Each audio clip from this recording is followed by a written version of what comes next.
How's it going, everybody? Welcome back to Set 6, and today we're going to be doing something a little bit different. Don't worry, the Chapter 14 breakdown is still on track to be out this weekend. I promise. But we've got a few other things to talk about. Now, one of these things is an interview that's been done by Tetsuya Nomura, and that's in Young Jump magazine, and it's pretty interesting. So we're 100% going to be covering that. But that's something that we're going to hit tomorrow. Today, what we're going to be talking about is this belief and feeling from Square Enix that recently their HD titles have underperformed, and that includes Final Fantasy XVI and Final Fantasy VII Rebirth. And it's a subject that comes up every so often, so we're going to touch on it really briefly. I don't normally do business aspects of the franchise, I tend to stick to the games and break them down, but the business side definitely does have an impact on the gaming side, or it can do at the very least. So we're going to talk about it, we're going to have a little chat about some of the reasons why I think this might be happening. Like I say, a little bit different to the norm from what we usually do, but make sure that you like the video, subscribe for future content, and yeah, let's crack on. So the basic gist of what's gone on is, back in May, there was a financial results meeting that was held by Square Enix, and the main takeaway from that was that Square Enix released multiple new titles, including major titles such as Final Fantasy XVI and Final Fantasy VII Rebirth, but sales and profits did not meet expectations. Now, this is something that we've heard before, this is something that we hear pretty frequently, if I'm going to be completely honest with you. And the first suggestion that I kind of have on this is that maybe the expectations are a little bit too high.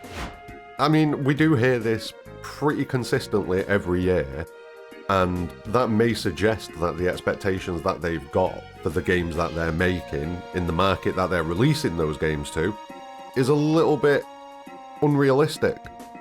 Especially if we're putting a lot of that on PS5 exclusive games, with the difficulties that we're about with getting hold of PS5s and stuff like that. There are a lot of things that feed into this. But yeah, maybe the expectations that Square Enix have got for this category of games that they release is a little bit high. Maybe there's excessive development costs that could be cut back, and maybe that's factoring into things. I don't know. But it definitely feels like expectations at the company are a little bit high.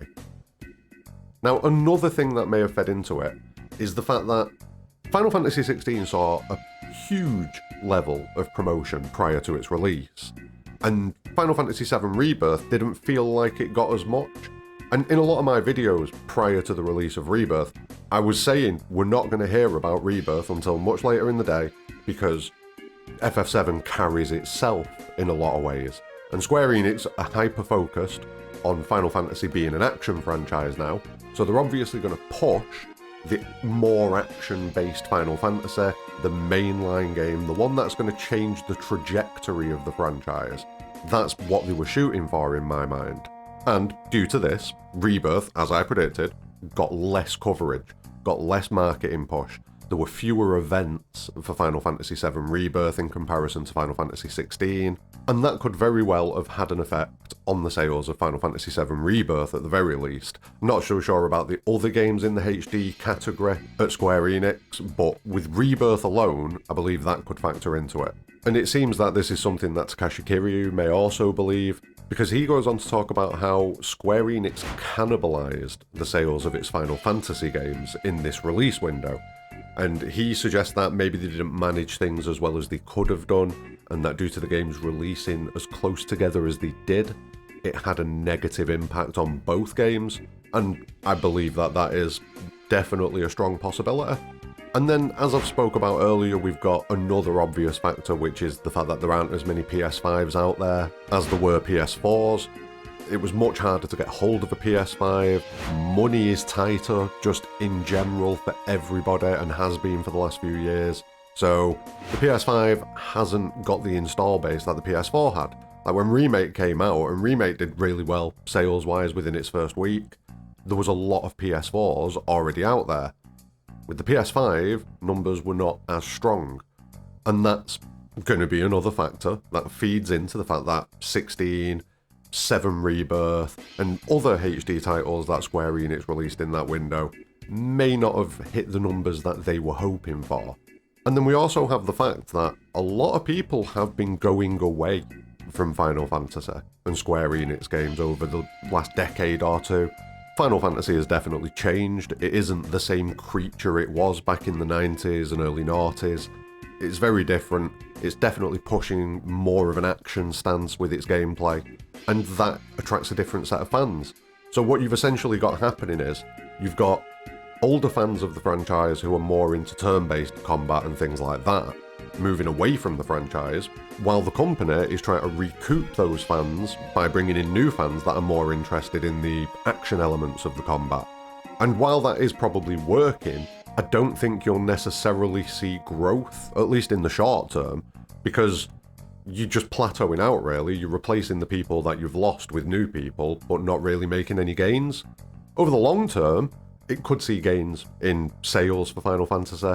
We might see bigger numbers for, say, Final Fantasy 17 and 18 if they keep moving forwards in this action trajectory. But over the last decade or so, Final Fantasy has kind of hopped around and not had a locked-in, nailed-down identity. And that comes across to the fan base, because the fan base don't know if this game's really going to be for them. Like back in the day, yeah, the company innovated with its variations on turn-based combat systems, and it was always different, but it was always the same. From, say, Final Fantasy XII onwards, we've not really had a solid, consistent style of game for more than one game. Like, it's been considerably different each time. You had 12 with its Gambit system that let you play the game on auto combat mode pretty much, and it very much had an MMO kind of feeling and aesthetic to it. Then we flipped back to 13, which had its turn-based combat, and people argue that it's some of the best turn-based combat in the franchise. Then we hit 14, and not everybody plays it, so I don't really know if it counts towards this point, but that's an MMO-style game again. Then you've got 15, which is this kind of hybrid action, but with a little bit of turn-based still going on in there. It was kind of like the first attempt at what we've got now with Remake and Rebirth. But then in between those two, you've got Final Fantasy 16, which is full action. So you can see it there. There's no consistency in the combat systems whatsoever. Final Fantasy 1 was turn-based, 2 was turn-based, 3 was turn-based, 4 was ATB turn-based, 5 was ATB turn-based, 6 was ATB turn, 7, 8, etc, etc, up until 12. So you can see that that consistency in the franchise gave people the confidence to know, to just be, oh, I played one of these, it was good. They're all similar to each other, but slightly different, so I can buy the others and check them out, and I'm probably gonna like most of them. And that tends to be the case. Whereas when you go beyond 12, 12 kind of gets a pass in a lot of ways. It probably shouldn't, but it does. But once you go beyond 12, things get super polarizing for everybody. Oh yeah, I forgot 11 as well, MMO. So, do you know what I mean? There was, I suppose after 10, there was not really any consistency in the franchise. And it's telling that you hear a lot of people say that there's not really been a great Final Fantasy game released since Final Fantasy X. Now, that's all subjective, obviously. It's not a fact, it's a subjective thing. But I would sort of agree with that until the Remake project came along. Remake and Rebirth are amazing, and I love them. And if Final Fantasy going forwards was to stick with that kind of combat system and mechanic system and iterate on it in the same way that it did with the ATB turn-based games back in the day, I could probably tolerate that and be happy with it. But this hopping about between different types of game, it's only going to lead to people being unsure about whether or not they're going to buy the Final Fantasy game, rather than being certain they're going to buy the Final Fantasy game, which it always was. It was always certain. You know, you knew what you were getting, you bought it. Now there's a degree of uncertainty, because you don't even know what genre the game is going to be at the minute. And that's not even me saying that any of those games are bad. That's just me saying that they are different. And that wide variety of what the game could be could potentially put people off. And I think this then circles back to Square's expectations. How are they working out these expectations when the games are so wildly different in a lot of cases that they've not really got any idea how well it's going to sell? You couldn't really sit there and say, how did the last full-action Final Fantasy game sell? When you tried to discuss Final Fantasy XVI, for example. Are they maybe taking like an industry average or something like that and then speculating based on that? I'm not sure. But yeah, I think it's a combination of things. One of the things that's being suggested as the ultimate big fix to all of this is going multi-platform.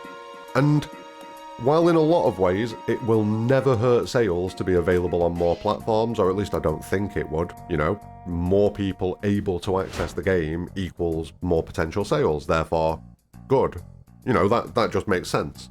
But then you've got to think on the flip side of that. You're now designing the game not just for one platform, but for 3 platforms. And one of those platforms can have wildly different setups. I'm talking about PC, obviously. So you've now got to put more time, more effort, more manpower, more money into the development of the game. Or you cut aspects away from the games in order to absorb that extra budget cost. Both of those things are bad. Because if they just start dumping more money into it, and, you know, the quality of the game doesn't suffer, and they just spend more money on getting it ready for all platforms, that increases development costs and therefore puts more of a burden on sales than you already had. So it could make the problem worse, arguably, if the game doesn't do big numbers on, say, Xbox or PC. If that doesn't happen, the problem got worse. And then if you go the other way and you start maybe taking aspects of the game away or spending a bit less time on polish or things like that, in order to absorb the cost of building the game for multiple platforms, then, you know, the quality of the game is diminished. And you've also got the problem that certain platforms, you know, not all platforms are created equal. So what you are able to do on a PS5 and a PC, you might not be able to do on an Xbox. Or what you're able to do on a PC, you might not be able to do on either a PS5 or an Xbox. Do you know what I mean? So it could impose limitations on any given platform. Whereas at the minute, we get the best version of the game on PS5. We get the best version of any game that Square Enix release on PS5, always.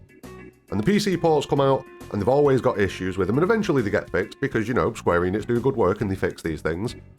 But there's always some sort of issues. And that just indicates that it's difficult to take these games and make them available for PC when they've not been developed for it. And it'd mean Square Enix needing to adapt and change on a massive level in order to incorporate releasing these games day one on all platforms. I don't know if it's something that's going to be feasible. We'll see. They're obviously going to try it because they've said that this is what they're going to do going forwards. I hope it works out. You know, we all love Square Enix games. We don't want Square Enix games to go to shit and disappear. None of us want that. But there's obviously something that's not right at the minute. And I feel like it's a lot of different factors all feeding into the same problem. All of the things that I've spoke about in this video, all of them are relevant and pertinent and feed into this issue that we've got. But I've rambled on enough about this. Let me know in the comments what you think about it. Do you care about this sort of thing? Like, I mean, I don't care about it, but I'm aware of it, and I feel like we probably should be aware of it to a degree, because if the business side goes to shit, then the games disappear. And nobody wants that. So, I think it's worth minor discussion. I think it's worth a little bit of discussion, but in the end, it's on Square Enix. They will do what they do. They will do what they do. And I hope they do the right thing, and I hope that they pull out of whatever these issues are at the minute, because Rebirth was an absolute triumph of a game, and if Part 3 comes out anywhere near the same level of Rebirth, then it should sell billions. Literal billions. Anyway, like the video, subscribe for future content, leave your thoughts in the comments below, but more importantly than all of that, have a great day.